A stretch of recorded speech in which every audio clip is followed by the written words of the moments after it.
Hello and welcome to the Game Theory Podcast. I'm your host, Sam Vecenie. We are presented by The Athletic. Today on the show, guy I've been wanting to get on for a long time. It is Anthony Slater, our writer. I don't know, who are you covering now? It feels like you've got everyone. You've got the Warriors, you've got the Suns, you've got a wide swath of the West Coast, let's call it, right? Yes, just give me that region. No, I honestly probably would have stretched out a bit more this season, but I've kind of had to hyper focus because this Warriors team that I thought was, I don't know, like 4 or 5 seed felt optimistic is suddenly was 18-2. Now they're 18-3. And look again, it feels a little dynasty days where most of my time just kind of has to be around them. Yeah, I mean, it's not a bad thing. You get to sit at home and, obviously you're working, but you've been around the block. You like to travel a little bit on the beat, I'm sure, but I don't know. I'm a homebody. I like to stay home. That's why I could never do the job that you do. Like it's tough. I don't envy for you is like your timing. Like what time is it? Like, does a West Coast NBA game tip off for you or East Coast? Tips I don't know off what's worse. West Coast game's a good question. So a West Coast game tips off probably around like 12 o'clock, 1 o'clock. AM, right? You're talking 1 PM. a.m. No, PM. No. Oh, okay, that's really nice then. No, it's the best. Okay, no, I do envy you. What is that? My bad. Never mind. This is the dream. Like, I get to wake up and I start basketball. Like, the time, there's like obviously a 2-hour time difference throughout the year. Like, sometimes I'm 8 hours different from the East Coast. Sometimes I'm 10 hours different. And the 10-hour ones can be a little bit wonky because then like I have to wake up and be ready to watch basketball at, 8 a.m. sometimes. And then the NCAA tournament, for me, particularly like with college basketball, it can get frustrating because Saturdays end up being crazy, like starting at noon, right? So I feel like I end up missing like a lot of the news cycle during college basketball Saturdays. But for the NBA, it's great. Like, I wake up and it's 9 o'clock and I'm rolling, baby. Yeah, that's sweet. It's almost like what it is for me as a West Coast. Like if I'm watching the NFL, game started at 10 a.m. That's nice. But yeah, no, it's been good around this team. I cannot complain, even though I'm on the road again a bit more now. I'm not gonna say post-pandemic, but at least we're traveling like it's post-pandemic world. It's been good to be back on the road, but it definitely wears on you. Yeah, I can buy that for sure. Like I said, like I'm someone who likes to sit at home, and I like to go out. Like, my wife and I are going to dinner tonight. We're gonna go to the movies at some point this weekend, but like I wouldn't want to be traveling around the country the whole time either. But that's neither here nor there. We're going to do an NBA focused podcast. For the most part, it's going to be on the Western Conference, and particularly the teams at the top of the Western Conference. But we're going to hit a couple of injury news and notes, things at the top from the East that just occurred over the last 48 hours as well. We're going to start with Michael Porter. We're going to go into Brook Lopez. We're going to go into Bam Adebayo's thumb surgery. And then we're going to talk a lot about the Warriors and Suns. And then we might hit the Timberwolves at the end as well. We will see. But let's start with the Michael Porter news, because I feel like that is the biggest thing that has occurred that actually impacts the long-term future of the NBA over the course of the last week. So Michael Porter has just today had his third back surgery, or at least the Nuggets announced today that he has had his third back surgery. Obviously, with Michael Porter Jr., this has been a recurring issue going back to his days at Missouri. This is the reason he fell to number 14 in the draft. Teams did not love what they saw in terms of the future viability of his back whenever they got the scans and got his testing results and everything like that pre-draft. This was a guy that throughout his entire high school career was considered a likely top 5 pick, and then gets injured in his first game at Missouri against Iowa State, hurts his back. And he comes from a family as well, it's worth mentioning, that doesn't have the cleanest injury track record. Obviously, his brother Jonte has had multiple ACL tears. He has 2 sisters as well that were high-level college basketball players that have ACL tears as well. None of this stopped the Denver Nuggets from giving Michael Porter Jr. a 5-year, $172 million max contract earlier this fall, I guess it was. when you saw that Michael Porter had this third back surgery, let's start with it from Porter's perspective. I mean, this is a guy that averaged 19 points, 7 rebounds last year. After Jamal Murray went out, he averaged 23 and a half points, was unbelievable, offensively at least, during that last little push. I mean, where do we think this leaves Michael Porter at this point? Because it just feels like an enormous question mark. Well, even before he left, and disappeared really for a few weeks while he was trying to figure out what was going on. Like, he wasn't playing that well, and I think we can now trace back. Like, well, the back probably had something to do with it. And even it's funny. Like the play that people point to is the transition dunk that happened against Houston. I think it was like very, very early in the game, and he gets a run out and he tries to lift up off of his whatever. I thought he like pulled a hamstring or something. And people were like, oh my God, look at this idiot. He just screwed up this dunk. And I was like, that looks like a dude that's hurt. Like, that was his last play, right? That's the last time we saw him. Yeah, like, and then they like brought him back really quickly in the game. I don't know if it was his last play, but it was certainly the last game he played. With that, it was bizarre, and yeah, it felt like SportsCenter like tweeted it out like, "Oh my God, what is Michael Porter Jr. doing here? Like, how did he screw this up?" And it's like, no, this is bad. Like, this is back injury, guys. For a guy with a history of it, which is the big concern. But I mean, look, as somebody who's covering who covers really the top of the West, and I'm trying to figure out the title contenders, non-contenders, and just like the stratification of the West. And my first thought, now he's pretty much out for the year, and how careful they should be with it. Yeah. You knock Denver off. They were already teetering because we don't even know with Jamal Murray. I mean, theoretically, it could be an April-May return, but I think at this point, Denver organizationally probably needs to take a step back from this season. And as somebody like, again, who covers the West, knock them off the ledger for this season. And then you go longer term, and this is in the Porter lens, but this is also in just like the Denver title contention lens. And I do think it was a window, right? I mean, in the bubble, they're in the West Finals, and actually I thought played the Lakers pretty well in that series. And then even last season when they executed the Aaron Gordon trade, it was kind of their all-in move. And for that brief period before Jamal Murray gets hurt, actually in San Francisco, I was at the game.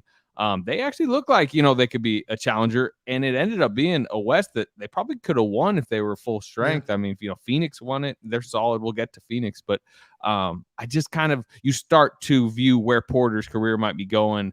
The fact that we don't even know what Jamal Murray will look like when he comes back, and you start to get more concerned about just Denver's title window. Yeah, it's interesting. Like, I've been trying to figure out, do you write them off for this year or not? Because we don't know when Jamal Murray's going to be back, right? Like, the reports are April right now, if I remember correctly, which he tore it in April, May. It was very late in the season. I was at the game, and I know that was like, remember, the regular season actually dipped into like mid-May last year. So it was, I think he probably had the surgery. Like, we could say late April, I think. Yeah, and I think that the recent reports, I think I saw this from Mike Singer with the Denver Post, that they're hoping for April 2022 is when he'll be back. And if he's back for like the last 5 games of the regular season, I don't know, like, maybe I'm being optimistic and just kind of hoping that this Denver team can figure it out. But like, it feels like this year probably is a write-off. What about with no Porter now? That's what I mean. To me, we were already like, man, this has to go right. This has to go right. This has to go right for them to even, be considered as an upset potential. Because I saw them in that second round series against Phoenix last year. Obviously, no Murray, but like they just like Jokic can only do so much. And I just PJ Dozier just tore his ACL. Not that that's some like catastrophic thing for the team, but it's just like the depth pieces and the fact that Murray can't, if you were going to carve out a path for Denver to stun us and win the West, it would include like Jamal Murray playing like 38 to 40 minutes and like scoring like 28 a game or something in the playoffs. And that's just, he was so good in the bubble, right? That was why they got to the West Finals. And like, I just can't see that Jamal Murray showing up in May 2022, maybe May 2023, but not this year. I don't think. I think you're probably right. The part of the problem is that like I've now made it a policy to just not bet against Nikola Jokic in the playoffs because he's just been so freaking dominant every single time that he stepped on the court. Now, the Suns did a pretty good job with him last year, and they are built in many ways because of DeAndre Ayton to be able to cause him more issues than what he's typically going to face. Yeah, I mean, look, like Jamal Murray would have to be 100%, I think. I'll be honest, I didn't really see them as a dark horse contender if Jamal Murray was going to be back and at like 90% for the playoffs. It seems like that window has kind of been pushed back from what like the most optimistic development tracks were in terms rehabilitation tracks were in terms of his injury throughout the course of the year. It seems like, oh, we're hoping maybe March, and now it seems like it's, hopefully April. I don't know. I think you're probably right that it's unlikely that they can win the title this year. I'm more interested long term because I feel like people were looking at Denver at the very least as a real potential. Hey, this could be a juggernaut in the West going forward with Michael Porter Jr. Aaron Gordon has fit in seamlessly there. He's been unbelievable, I think, throughout the course of this year at doing all of the little stuff, all of the glue guy stuff, all of the dirty work. You pair that with Michael Porter Jr. in the front court, it's exactly what Michael Porter Jr. needs to succeed.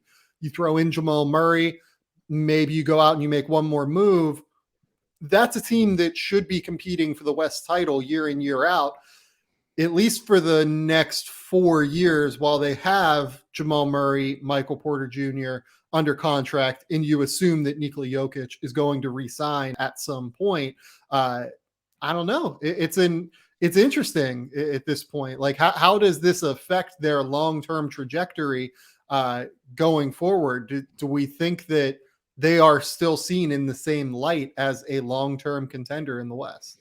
I think it's on pause. And I covered the last half of Kevin Durant's tenure in Oklahoma City. And I'm not necessarily comparing both, but Durant and Westbrook hard, and that they obviously pushed into the finals in 2012. And the thought right then was like, you're going to see them here for the next half decade. And then, injuries along the way. Westbrook had a few knee surgeries. Durant had a few foot surgeries. Serge Ibaka got injured at a bad time. There's several injury reasons why they, in the meat of that Durant era, just, were basically taken out of the picture for a handful of years. And then at the end, the last Durant season, finally they were healthy again, and boom, they popped up, and we're really a Klay Thompson volcano away from going to the finals, maybe winning the finals in 2016. Yeah. Then Durant leaves. So I would say we might see Denver again, but Michael Porter needs to solve this back issue. Like, Jamal Murray needs to whatever it takes to get him, to me, by the time next season comes around, whatever it takes for Jamal Murray to get back to feeling like himself, that has to happen.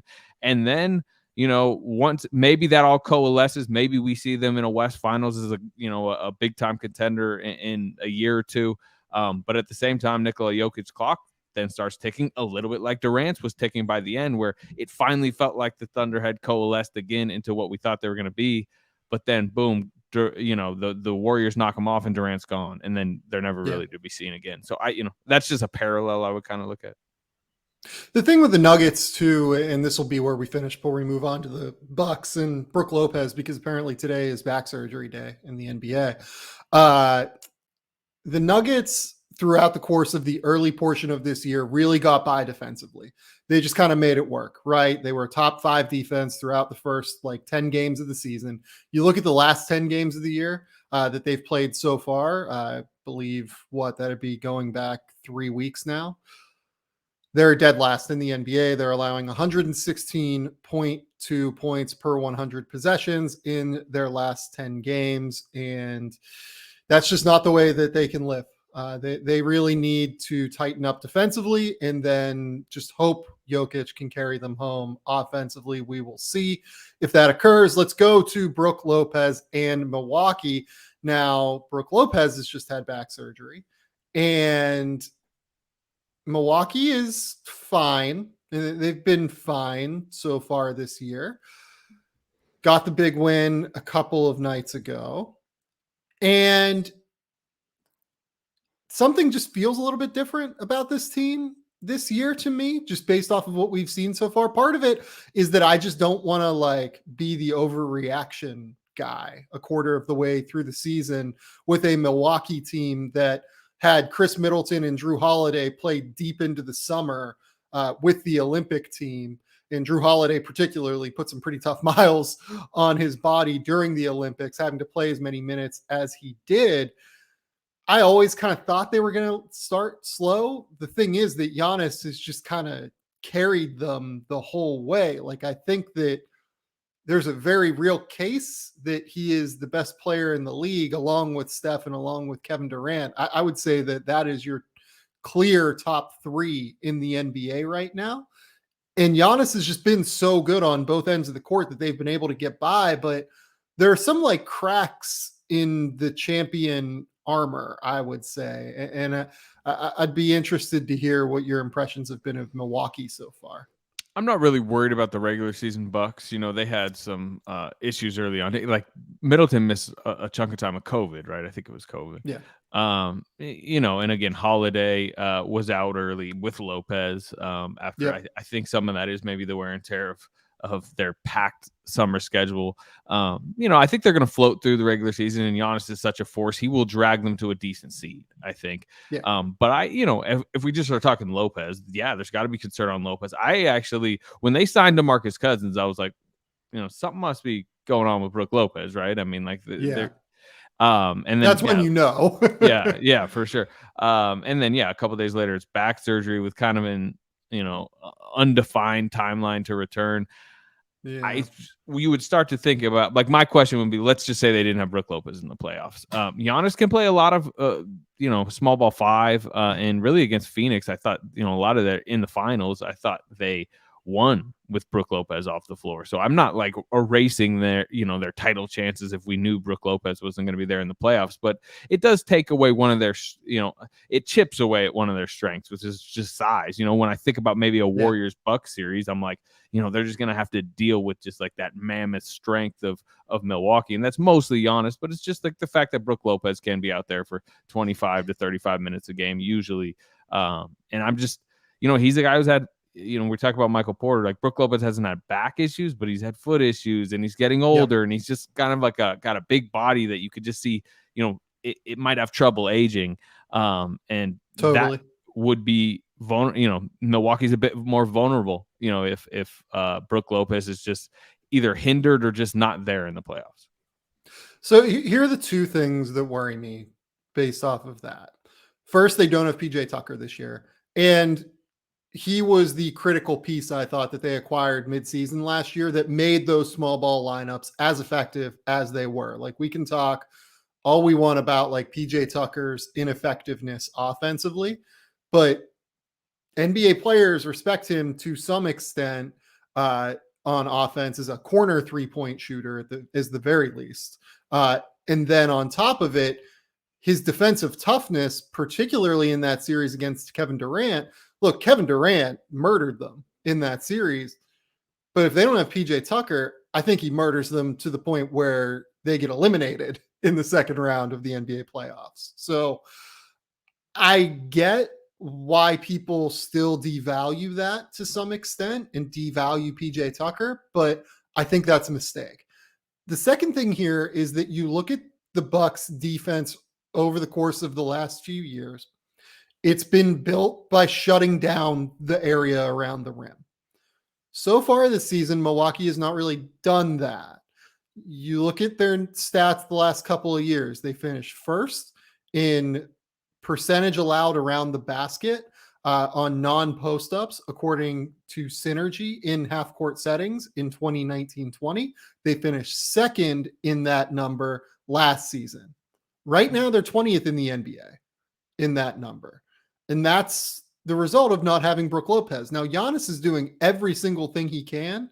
I think that Giannis would be a top 3 defensive player of the year guy right now. I would say Draymond Green would be first, and I would want to get some leeway to think about first place or second place a little bit more. But Giannis is certainly in that conversation so far. He's doing an incredible job just keeping them afloat while Drew Holiday's been out, while Brook Lopez has been out, while Chris Middleton has missed some time. They've had so many guys in and out of the lineup that I think it's kind of tough. But man, look, Giannis is a superhero, like in a lot of ways, but the fact that he played deep into last season and has had to put some tough miles on his body early this season, it's not ideal, I guess is what I would say if I'm Milwaukee. None of this is ideal, and I feel like they're going to have to go out and make another move here in order to kind of shore up either their small ball defensive lineups that they can play in the playoffs or the center position, and maybe it will be DeMarcus Cousins, but I have some questions about that, I would say.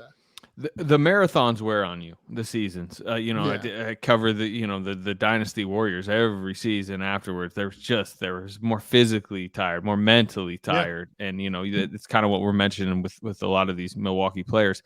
But there are different ways to win in the NBA. And I do think you're correct in the way that like Lopez being out kind of impacts the way Budenholzer kind of wants to defend. Right.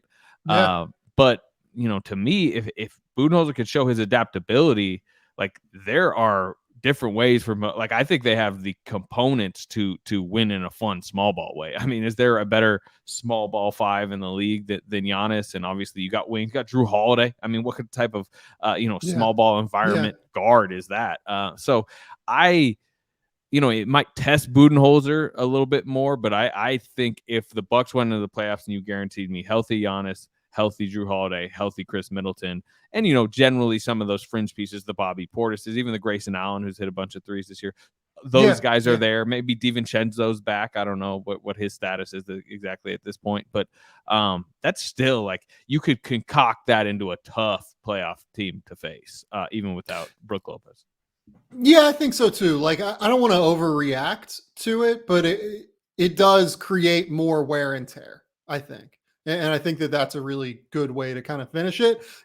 For all of these injury issues, for all of these missing guys that have been in and out of the lineup for Milwaukee so far, they're still third in the East, which is crazy and says so much about just like the competence level. They're a game and a half out of first place right now. And one of the teams they're essentially tied with is Washington.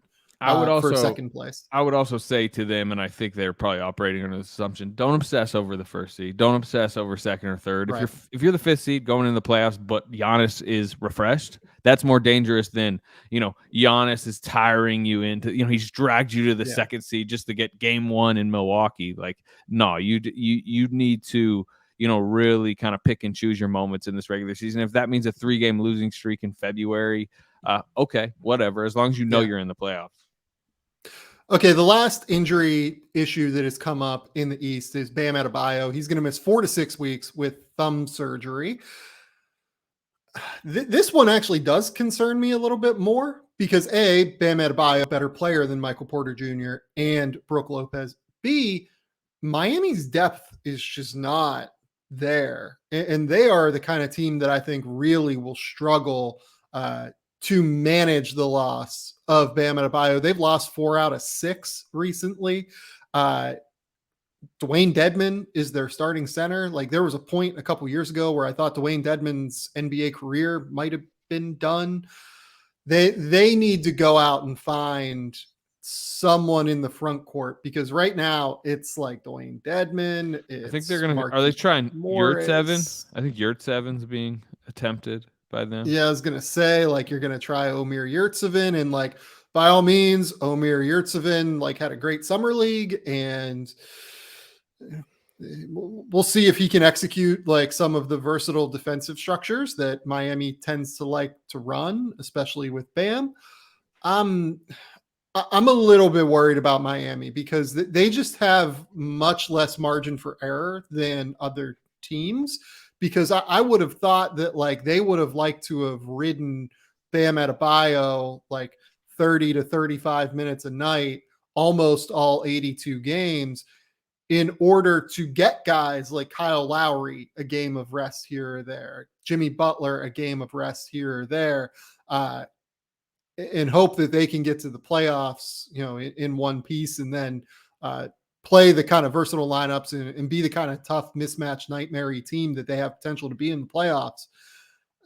The Bam Adebayo injury, I think, does throw things a little bit for a loop on that front. Yeah, I would expect a rough patch. And I mean, I generally agree with you that like if Adebayo was just taken off the table, then this is much more hurtful than Lopez or Porter. But what I would say that obvious difference is, like, Porter and Lopez are dealing with back injuries where they got to be immobile. Bam Adebayo is just dealing with a hand injury. He could stay in shape. I've dealt, you be around guys who get hand injuries in the past, and it's like they could sit there and run on the treadmill. They could do a bunch of court work, and then it's basically once the hand heals, obviously you got to do some strengthening stuff, but you can pretty much get right back on the court. So, this is going to be on Butler and Lowry a little bit. Maybe you could do some PJ Tucker small ball 5 and just like the Miami culture to just over the next, let's say 20 games, try to get them at 10-10 over that stretch, and then Adebayo should be back by what, February? I think probably. Yeah, that'd be about the window. It'd be early February. It feels like.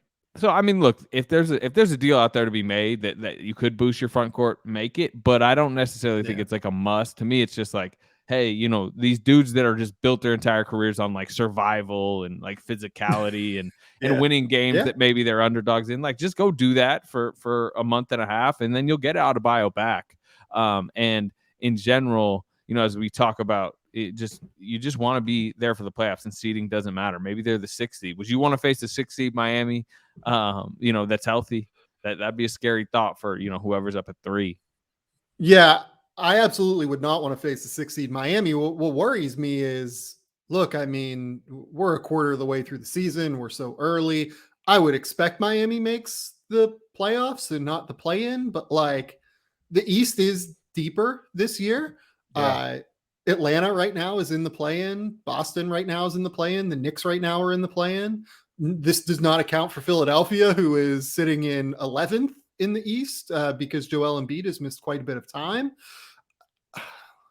It's jumbled, and you do want to, like, the main goal now of the regular season is obviously flip from 8 seed to now 6 seed. You just do not want to be in the play-in, and maybe they have such a rough patch over the next month and a half that they are in the play-in range. But even if you are, particularly if you're the 7 or 8, you get 2 games to win 1, and then you're in. So it's not a death sentence at all. This Adebayo news is rough for them, and they're going to need to kind of survive.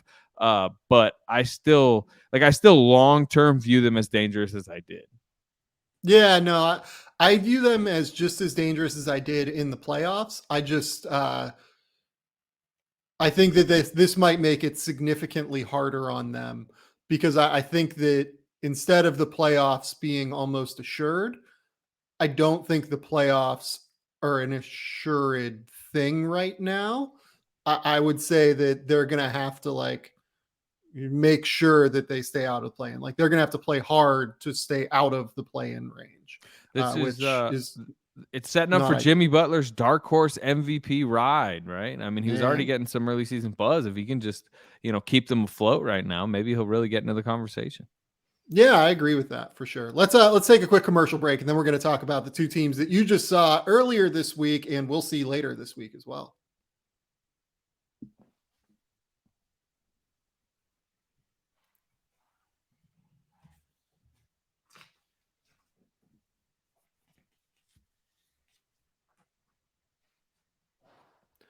Okay, we're back here with Anthony Slater, and Slater was lucky enough to go to Phoenix to see what I would say it's the game of the season thus far, at least the most anticipated game of the NBA season thus far. The, at the time, 18-2 Golden State Warriors riding a 7-game win streak going into that game against, I believe it was an 18-2, 17-2 Phoenix Suns team that was riding a 14-game win streak going into that game. 16, actually. That made it 17 straight. And they're playing the Pistons tonight as we're talking. If that's a win, they could be coming back to San Francisco at 19, which is crazy. That's crazy. It's absolutely nuts. Basically, since the Robert Sarver investigation began, the Suns have been an unbelievable force of efficiency and play on both ends of the court. Let's just start with the game on Wednesday. What was your I guess it was Tuesday now.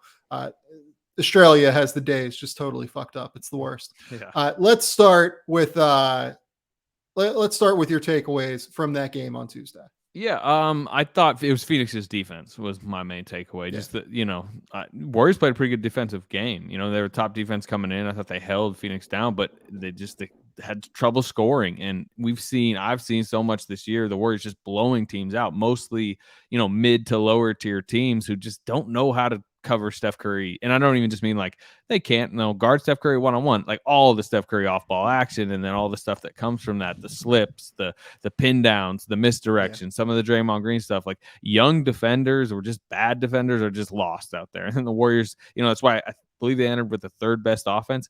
But as we've seen in a couple of their losses this season, and as we've seen in years and years past, when they play tougher veteran defenses who study up on some of that, Kerr read and react system stuff, they just have a tougher time because, particularly with Phoenix, they switched a bunch. And when you switch, you're trying to drag teams to beat you, in isolation settings. And the Warriors, without Kevin Durant, the non-Kevin Durant Warriors have always had a tough time just like breaking you down one-on-one. Not only because they just, Klay Thompson's not really that guy. Steph Curry can be, but Steve Kerr doesn't really like to let him be at times. Or, Curry himself doesn't necessarily. And Mikal Bridges, as the primary Steph guy, I was very impressed with the way he was able to, navigate screens and know exactly some of the, Steph's tricks and just use that length to bother Steph. And then Deandre Ayton on switches, a few times you could tell they were trying to drag Ayton out. And he held his own. He even blocked the Steph Curry, 28 footer. I don't remember the last time a center was able to get out and do that. And then, there were some times where Steph got by him, but even one time Steph gets by Ayton, and he's going to the rim for a layup, and then Bridges comes over weak side and blocks a shot. And I'm like, it was just a lot of that in that Phoenix setting, it was a great environment in Phoenix. And it was just our first taste of if this is a playoff matchup, and at this point it seems like the likeliest, I guess, West Finals, it could be really fun series. And I think that's the Warriors' biggest thing they need to solve, how to score against Phoenix's defense. Yeah, and I mean, Devin Booker obviously leaves that game midway through with a hamstring. What are we calling it? Hamstring tightness, soreness right now? Is that the current designation? It is. They said hamstring soreness, and the general vibe from Phoenix is it's not that serious, but I do not expect it sounds like he's not going to play in this rematch on Friday. Which honestly, look, we need more regular season games that matter. I kind of love it though. I kind of love that we now are going to go into the playoffs in all likelihood, not truly having seen a Golden State Phoenix matchup at full strength, right? There's more uncertainty going into the playoffs now, if and when these two teams, which again, like you said, seem certainly like the best teams in the NBA right now, and are certainly the best teams in the NBA right now, at least. Well, the dream scenario over the next month is Klay Thompson returns and Devin Booker's back by Christmas, because they're playing 2 p.m. Local on ABC on Christmas. It's kind of like one of the marquee games.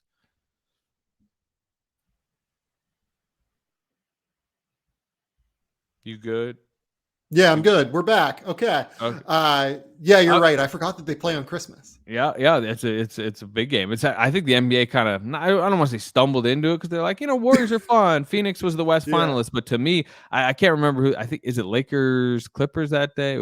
There's one bigger, that was viewed as the NBA's marquee game, where I think, ESPN just bumped off Lakers Clippers on Friday night for Warriors Suns, which was actually a league pass game. When was the last time the Lakers got bumped off national?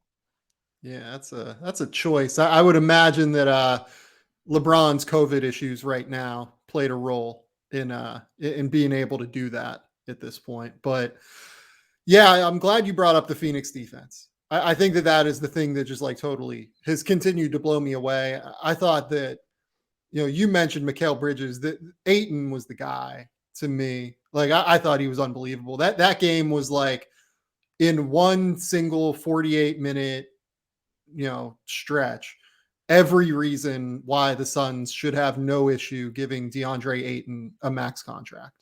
And I think that some team will this summer, and I think that the Suns will end up giving him a max contract.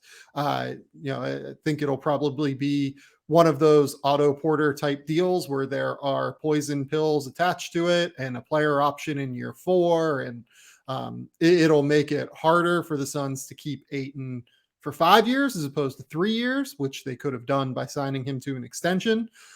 But I also think that at the end of the day, like, this is a no-brainer max guy in today's league, particularly just due to the way that he can impact the game defensively as a switchable center.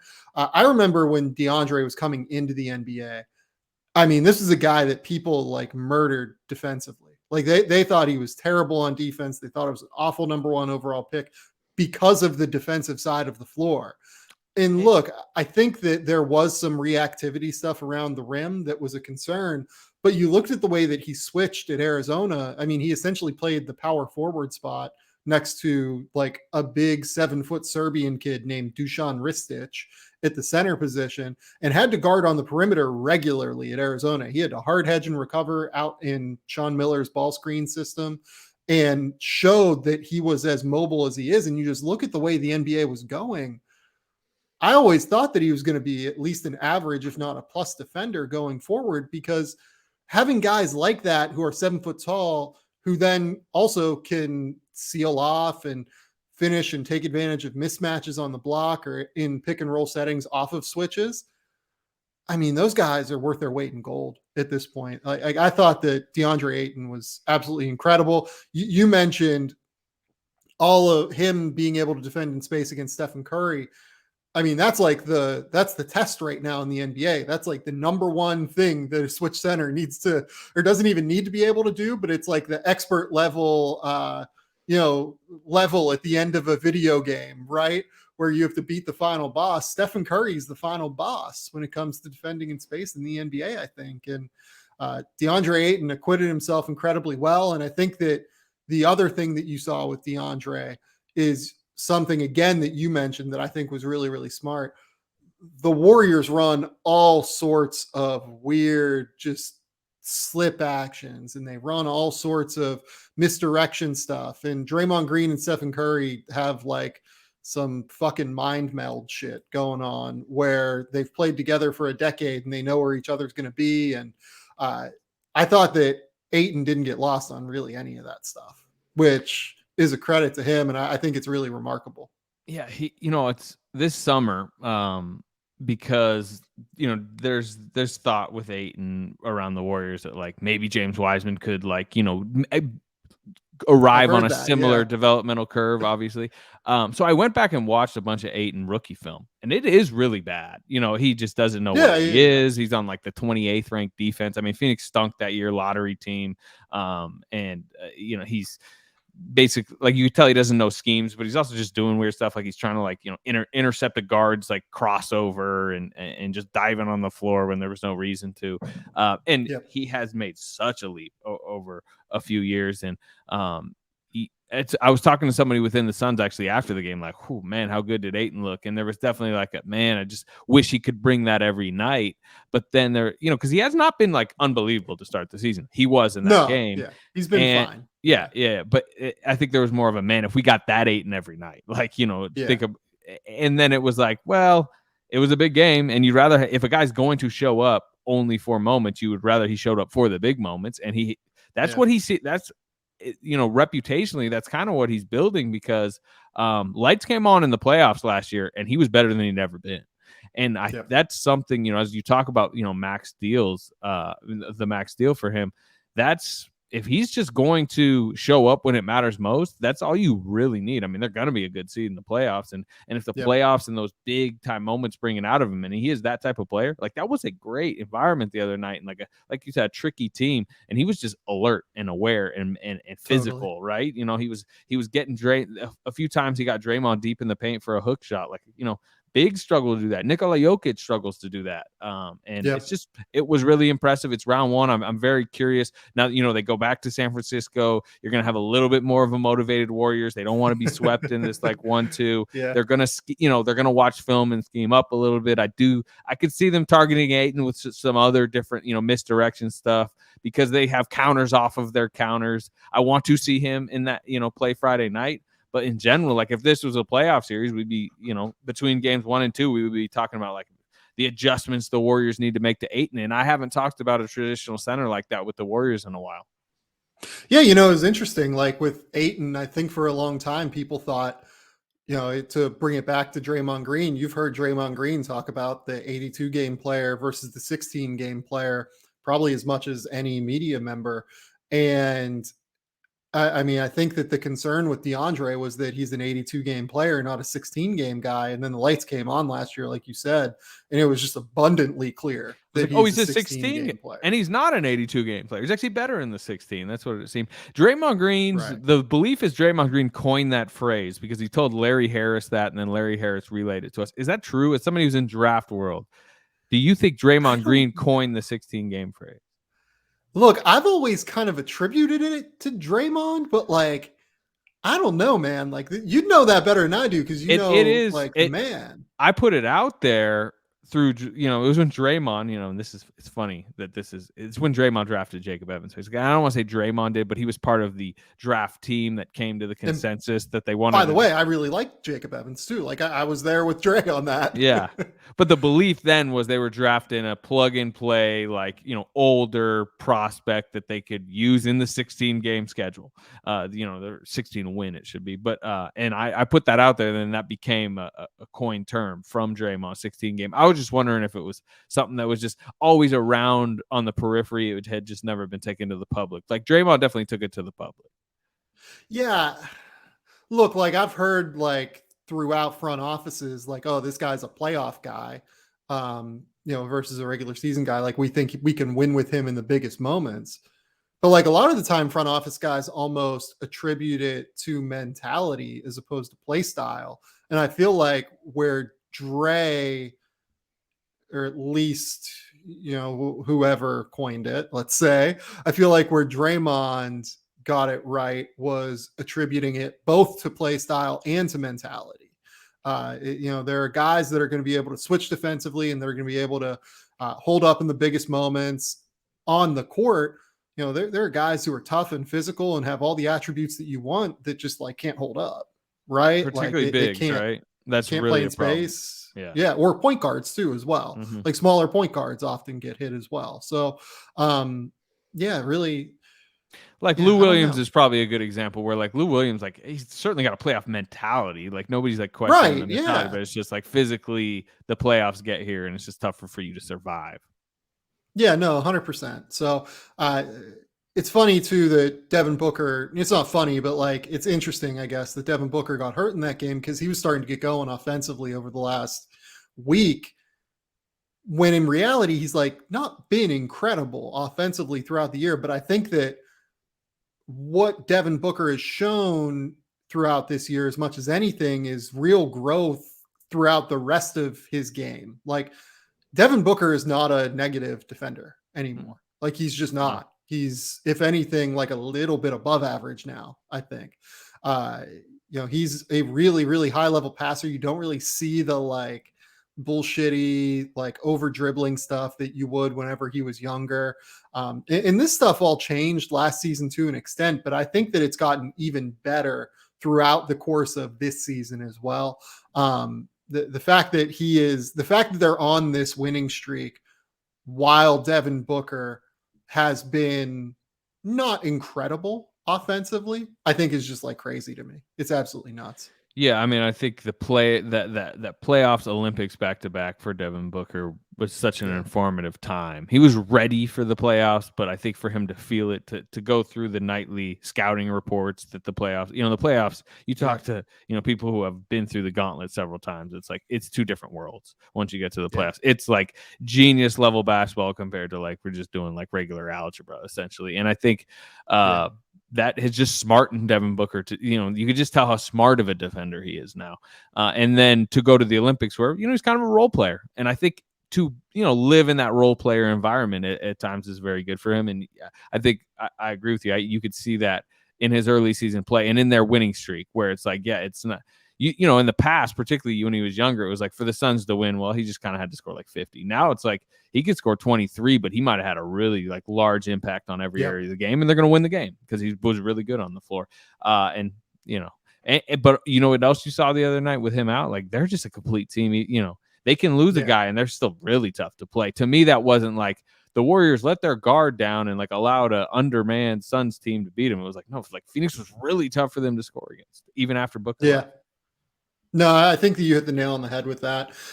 With the Warriors, I mean, what's the vibe around the Warriors right now? Because you're there every day. I mean, like, is it a situation where they're obviously like super pumped about the way the season has gone, and to an extent, they're waiting for Klay Thompson to get back, and even maybe take this to the next level? Like, how do we think the Warriors are feeling about this entire thing? They're feeling very good. It started in preseason. They had a 5-0 preseason, and like they were just killing teams. They shot 69 threes in their preseason opener in Portland, and like the offense was just humming, and you could just felt like the different amount of space, and also just the increased level of offensive IQ with guys like Otto Porter, Bielitsa. Yeah. You felt early on like Draymond arrived in shape, which has been a huge thing, and the fact that they started winning early just took Draymond to another level where, like, if you click on that championship possibility in his brain, suddenly the game ends, and they've talked about it. The game ends, he sprints to the weight room and he's hammering out different workouts and having smoothies and talking about how he's drinking less, and you just see that hunger within him. And there's just a refresh mentality organization wide where I'm not like, you didn't, if you're them, you didn't want to have the last couple of seasons. You didn't want to be 15-50 and have Steph really break his hand badly and all that. Or even last year, like they were really, really wanting to get in the playoffs and try to, give Utah a test in the first round. But I think the fact that those last two seasons went like they did, which was like vacation year in the first year, obviously the pandemic, I think, laid a lot of just priorities on the line and made them like relook at their lives a little bit. And then last year to just fight, but be kind of undermanned and kind of figure out who they had to be. Obviously they made some personnel mistakes last year, stylistic mistakes. And then coming off of that, the way they just revamped this summer, they made the right roster decisions. Steve Kerr is operating in a much more urgent way early this season. I mean, guys like Kuminga, who I've actually been impressed with in these like little small sample sizes he gets on the court. He can't even really find minutes because they're just all about like what is going to help them win tonight. And Kerr is making like game-to-game adjustments really well. They've handed the defense over to Mike Brown, and that's been a really good decision. I mean, they have a 99.8 defensive rating, I think, right now, which is like would be the best in about. It's just, and Draymond is such a big part of that, and it's just everything's built correctly. And then at the same time, to add an extra layer, like they're watching Klay Thompson behind the scenes right now, and he's now been scrimmaging for about 3 weeks or so, and he's starting to look really good. He went down to Santa Cruz the other day, played basically what was a full scrimmage, hit the game-winning three, and all the reports out of there, including the coaches who were on the road trip, were able to see the film of it. It was filmed. They're like, oh, Klay's looking pretty good, and it's like I'm sure from the outside looking in, Sam, you could probably sense the Klay optimism rising. And that is just leading to this Warriors team that even has not only, the thought process going in was like survive before you get Klay back. They're 18-3 and they're about to get Klay back. So, I mean, it's like there's just a ton of optimism around them at the same time that they have 3 lottery picks who they actually kind of like, and they can't even, I mean, one of them still hurt, but the other two, I mean, that's the only negative around the team right now. It's just the Wiseman situation. But anyway, to you. Yeah, no, I'm fascinated by the Klay Thompson optimism because it feels like a lot of the time when injury stuff happens, or like whenever you get a new player and that player hasn't played, right? And I feel like almost with Klay, there's a bit of that, like where it's because he's been out 2 years, he's had 2 significant injuries. You just don't know what you're going to get. It's almost like having a new guy that you've brought into the roster, not for the first time, but it's almost like, okay, we had PJ Tucker 6 years ago. Now we traded him and then we're bringing him back again, right? For a second go around. Like it almost feels more like that than it does like the typical, oh yeah, we're bringing him back and like he's been rehabbing with us the whole time, but it's a little bit of a different vibe now. You can typically tell a lot of the time when you start hearing the vibes around the team, like, hey, we're trying to tamp down expectations. We're trying to, limit the whole deal and like, just calm it down. There's none of that going with Klay right now. Like there's none of that. Yeah. And I've said this elsewhere, but you could start to feel it turn when he started really showing up in front of us because, early in camp, the reporters would come in and Klay would go hide. or Klay would go to a different part. There's two different parts of the building where he could work out. There's the main court, there's the bunker that they have, and just he didn't really like us around. And there were some people would be taping him. He didn't like us taping. There were times where he was out there just even getting shots up. You could tell he was grumbled. He would say something to somebody taking a video, and then that stopped. And then he was out there more, and then he was going out there in his full jersey before the game. Where it's like people are setting up like the NBC cameras for the game are like, oh, Klay Thompson's here. Let's just take video of that, and then that'll be in pregame and even during the game. Suddenly it's on the broadcast, and to me that was really signaling how he felt, how he was starting to feel. And he's moving like Klay Thompson when we see him. Now you talk to people, he tires quickly, although the conditioning is getting better. But it's like, if he's 3 minutes into a scrimmage, he's huffing and puffing, and if he is a fatigued Klay Thompson, he's not nearly as good coming off pin down. So much of his game is just dogged defensively. He's going to be powerful. He's going to give it his all. He's going to rotate well. He's going to not stop running. Right. That's the thing that's always been so great with him and Steph is like, he's Steph, and without the on ball stuff, he's basically Steph. And so he needs to get the conditioning back, but like there definitely seems to be a sense of like physically he feels like he can do pretty much what he used to be able to do. Yeah, and you brought up the Wiseman thing, which feels like is kind of the opposite at the moment, unfortunately. What is the vibe there? Because anytime that I start asking like people around the league about it, like it just kind of gets, I don't want to say quiet, like it's a, like a disaster or anything. It just doesn't feel like there's a lot of excitement like there should be for a second-year player that is, injured, but is still you're hoping big things from to an extent, because they like Steve Kerr, like really, I feel like genuinely does really like James Wiseman. It's not a situation where they don't like the human being involved and feel like they made a mistake with the human being. It feels like a situation where they're just bummed that he can't get back on the court. And then also like they just feel like he's losing drastic developmental time. Yeah, and I mean he just is because COVID. But obviously, everyone knows about the college story was already a massive loss of developmental time. Then COVID, they took an intake of people testing. This was the COVID season, his rookie season, and boom, test positive. Misses his first training camp. You know how vital training camps are.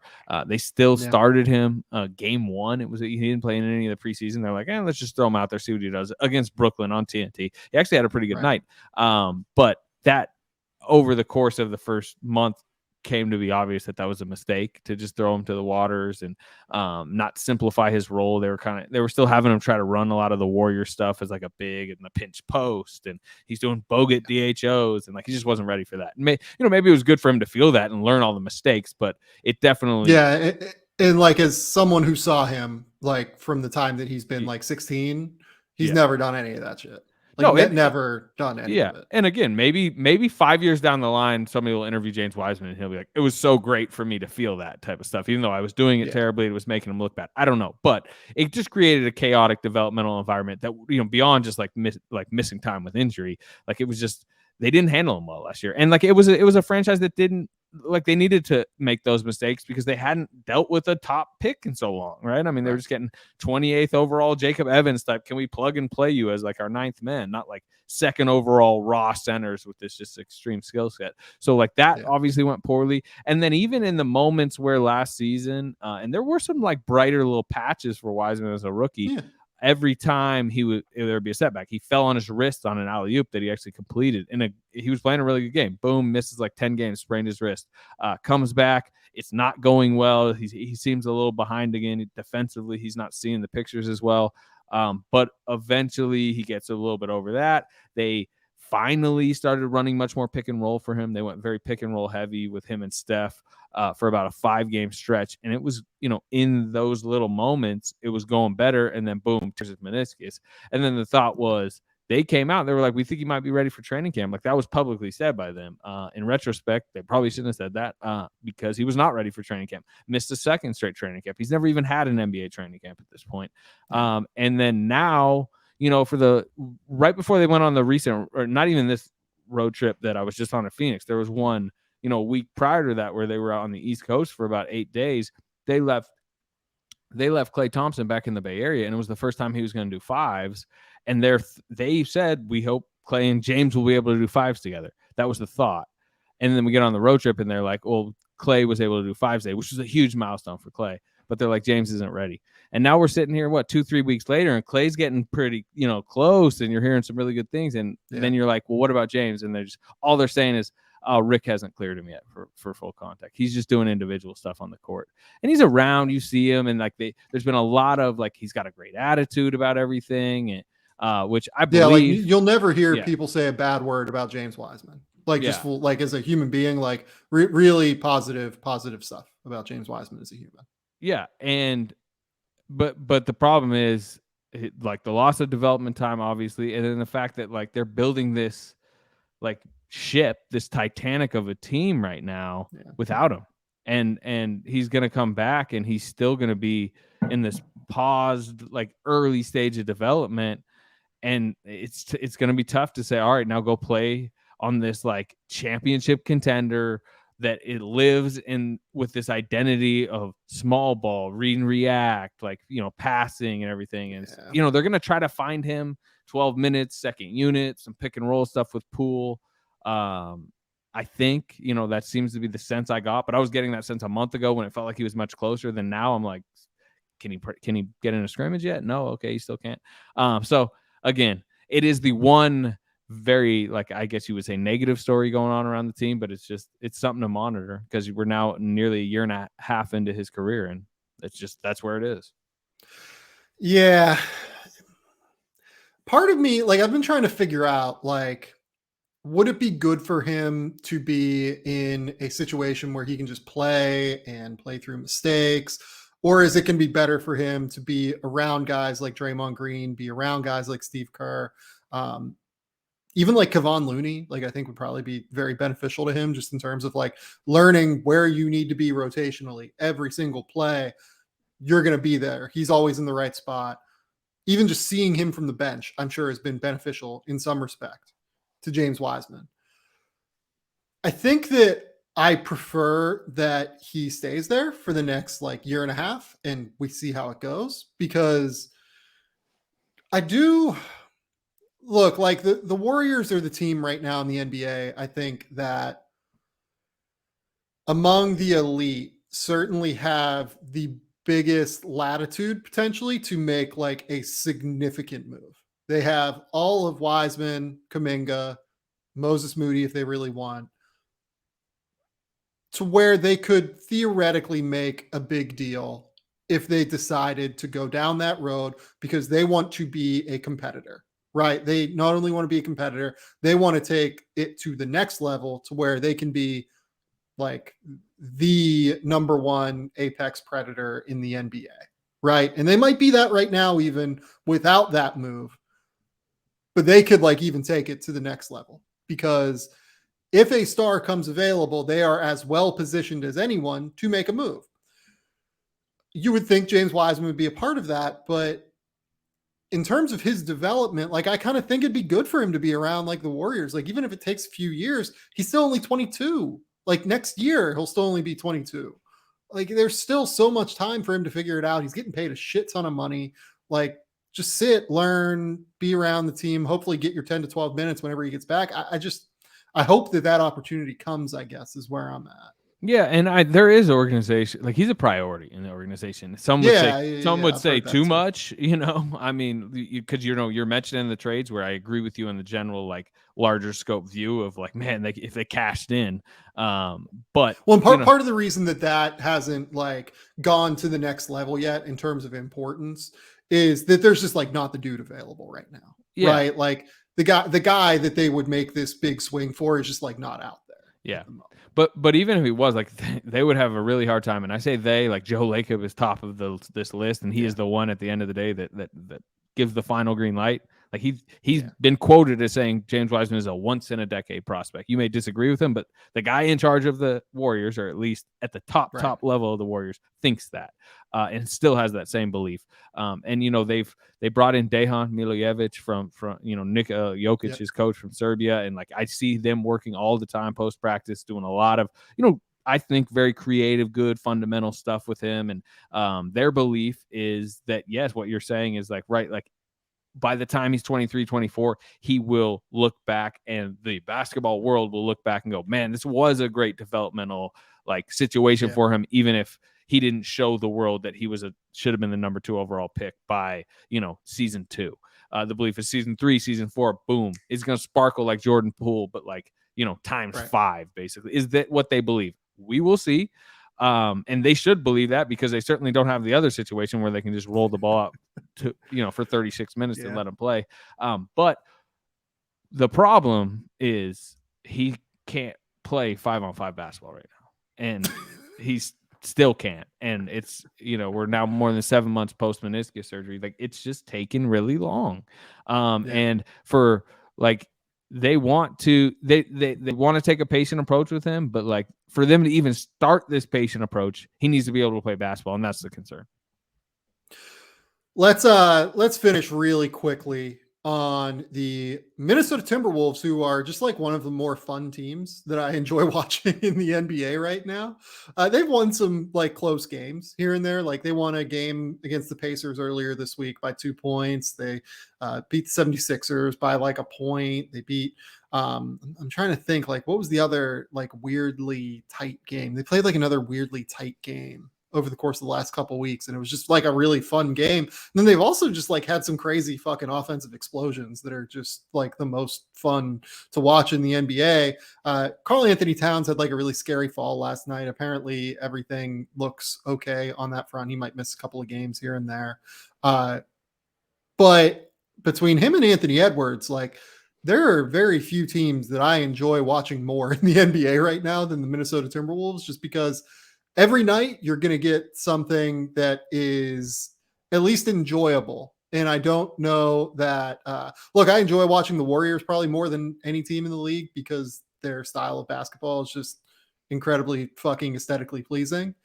But like with Minnesota, it's not necessarily like incredibly aesthetically pleasing. It's more like almost organized chaos of like Anthony Edwards explosions and Karl Anthony Towns just making and spacing the floor and being a mismatch nightmare and scoring offensively. Like the whole thing is really fucking enjoyable. Yeah. To me, Towns is really good, but he's not that fun. Russell is kind of. Yeah. Yeah, Russell is, he could have a couple hot streaks. He had the ice in his veins. He had a couple big shots against the Sixers in a double overtime win recently. But I covered D'Angelo, who I like, but not really that fun. To me, the fun is Edwards. Like, he has injected life into this franchise. He is a great quote post game. He actually has the Minnesota crowd feeling like a good NBA crowd. I mean, I've read some of the Krasinski stuff. It's like, so to me, like, Towns is obviously such a core piece, but like, it's Edwards. Like, Edwards has changed probably your perception of the team from like, you want to turn them on League Pass. And they played a game in San Francisco, and it ended up being one of the more fun games of the season, because like Andrew Wiggins was electrified and like dunked on Towns a couple times, and there felt like mini rivalry. And then Edwards, I think, had 45 that night against, again, like we've talked about, maybe the best defense in basketball, the best defensive basketball early this season. And then as he's sitting at like 38 or something like that, he's coming off a timeout telling Steph, like, I'm going for 50 tonight. It's just that attitude too. Very, they're not making playoff noise this year, but I'm ready to believe that they're going to be in the play-in and theoretically could get into a 1-8 or a 2-7 if it really goes well, and then probably lose 4-1. But the one is Anthony Edwards scoring 38 in a playoff game at home in Minnesota, and then suddenly you enter the offseason with a much more life around that franchise than there has been in a long time. Man, I'll say this. I might be in on them making the playoffs. Like, not to play in the playoffs. Like six? Like being six? A top 6 seed. Yeah. Ooh, all right. Well, I mean, quickly. So like, let's. Yeah. So it's the top three are locked. You're talking Phoenix, Golden State, Utah. Dallas, I'd say. I mean, probably. I think Dallas is a mess. Like, they're a mess, but they're gonna. I just Luka. Like, they have Luka. Kristaps has looked better over the last couple of weeks, but like, I don't watch that team and go, oh, this is coherent. You know what I mean? Like this makes sense. I just mean over the course of the season, I'm pretty sure Dallas is gonna have a better record than Minnesota. Maybe, I mean, you might feel differently. I think that they're closer than what I would have thought. I think I agree with you. I think they're closer than what I would have thought. I think Memphis actually is like very coherent and very like everything that they do for whatever makes, reason they can't defend this year. It's weird. yeah. eh, I have some worries about them defensively in general, but like we'll see. Like I think Minnesota is like in their class. The Lakers, we just have no fucking idea. I think they're probably going to be fine when LeBron gets back full time and they decide to like He is really back make full a time, push. by the way. That just came out. He's tested negative 8 times, I guess, and he's playing Friday. So, Awesome. I mean, Fantastic. but that doesn't mean it's all solved in Lakerland, right? I mean, like they Not need at it, all. yeah. Yeah, the whole thing seems like a mess right now, but Yeah. you have to assume that Mhm. they're going to get it together by midseason when they're used to playing together again. The Clippers are without Kawhi. It's a great story. I've really enjoyed watching Paul George, and I think that he's a legitimate top 5 MVP guy right now, like carrying them to where they've been a top 6 seed in the West, like throughout the year. I don't know if they're going to be able to keep it up. I think Portland looks like a mess right now. I think that Denver is obviously a situation we talked about at the top. Not a great spot right now without Michael Porter Jr. and Jamal Murray essentially for the rest of the year. We'll see if Murray comes back. And then the bottom of the West is really kind of falling off a cliff outside of maybe Sacramento. Like maybe they can make. I mean, they've already make a fired push. a coach though, too, which is crazy. Look, Yeah, to your general point, especially laid out like that, the West is down. It really is, and yeah. I'm with you now. Like especially we laid it out that way. I'm with you now in believing that it's possible Minnesota gets to 6. Are you ready to predict Minnesota gets to 6? I'm going to say yes. Okay. I think that they are. I think they are the 6th seed. And here's why. Defensively, they are really fucking good. And I don't think that it's like smoke and mirrors. I don't think it's anything because they have actual really fucking good defenders now. And a good coach. Good coach. They have a really good coach in Chris Finch. They look a lot more. Look, I said like it's like organized chaos now. That feels that way because you have D'Angelo Russell and Anthony Edwards on offense, and they're just so creative and weird about the way they go about things. But defensively, they're organized and they look really good. They have a lot of really strong, high-level point of attack defenders. They have a lot of really, really good help defenders, particularly in Jaden McDaniels and Jared Vanderbilt. Like, I think having both of those two on the court, maybe not necessarily together, but being able to play them a substantial amount of minutes, it's been huge for them. Anthony Edwards has taken a leap defensively this year too. Like he falls asleep a bit off the ball from time to time and makes some mistakes, but he is engaged when he needs to be engaged, I think is the best way to put it. Karl Towns has been fine on defense. I think Patrick Beverley has been pretty good to the level that you would expect Patrick Beverley to be defensively. Like they have actual tone setters on defense. Like Josh Okogie has missed like a little bit of time here and there. Like I don't think he's played a crazy amount of minutes so far, but like he's a tone setter defensively on the ball. Now that they have actual real defenders that have matured and developed around Karl Towns and Anthony Edwards and D'Angelo Russell, I like the way that this team looks. Like I think they actually make sense now. Well, mark this down, NBA media world. I believe I gotta say, I think you're the first voice to say Minnesota Timberwolves playoffs. So that needs to be remembered. If the Timberwolves come go to the playoffs, so I'll say this: I think that Bob Voulgaris said it a while ago. Like I think, and I honestly, I was like, Bob, you're fucking crazy.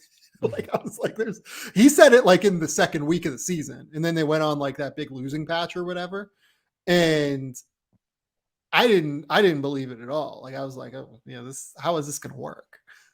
But man, I think that what they're doing makes sense. I think they have a roster that makes sense. I'm in. I'm in on the Minnesota Timberwolves. I'm as surprised as everyone else is, I think, at this point.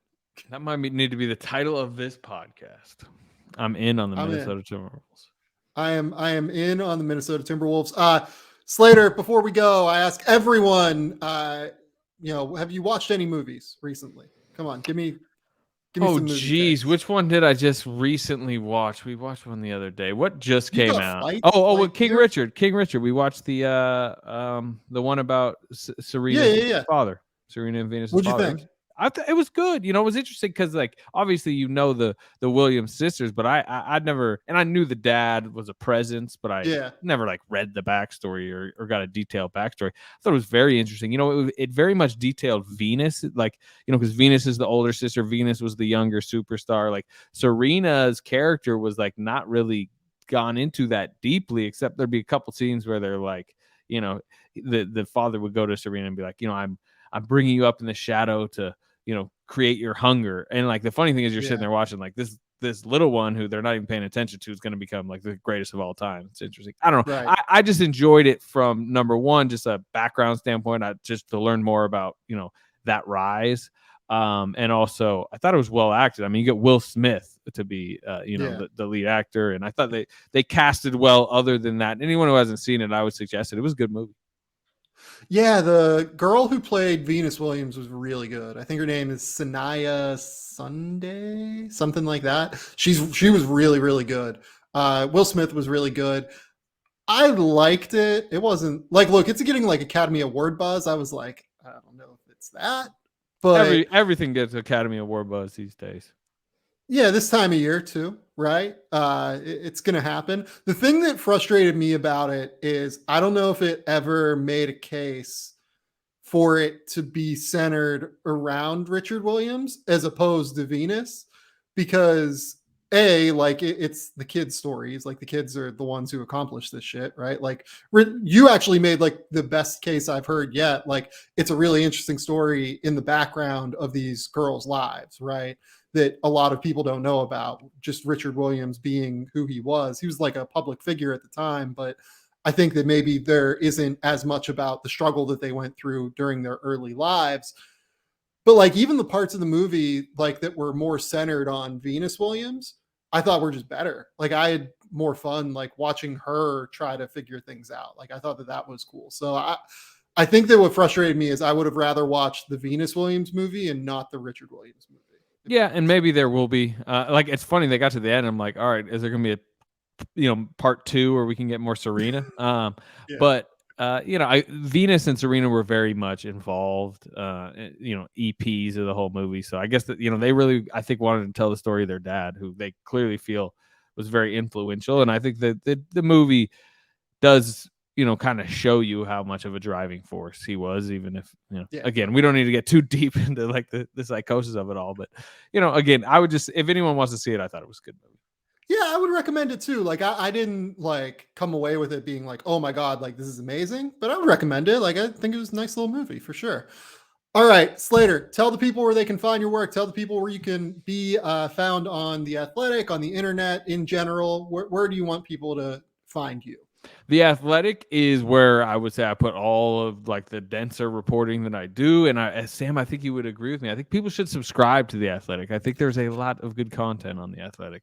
It's a solid website. Yeah. So, I'll tweet those stories out, and I'll tweet out other, more breaking news type of stuff, and, go on different podcasts, Warriors Plus Minus podcast. And I'm also on the Athletic NBA show on Tuesdays with Sam Amick and Fred Katz. So those are different places to find me. But in general, I would tell listeners, subscribe to the Athletic. And if you want to read about the Warriors, that you will read plenty about the Warriors on the Athletic. There is no beat writer in the country that I think does a more comprehensive job of covering a team than Slater does for the Warriors. I thoroughly enjoy his work. Please go subscribe to his work. Use that promo code theathletic.com/game theory to do so. That is great. That is the best way to support the podcast, in my opinion. So we will be back maybe later this week, maybe early next week. Penny and I have to record on Monday in the United States because he has a bunch of traveling to do for grassroots circuit, which I guess starts up next week with Hoopal West, I believe. So it'll definitely be back by Monday night on next week, but I might do another NBA one depending on what happens over the course of the next couple of days. Thanks to Anthony Slater. Until next time, we will talk soon.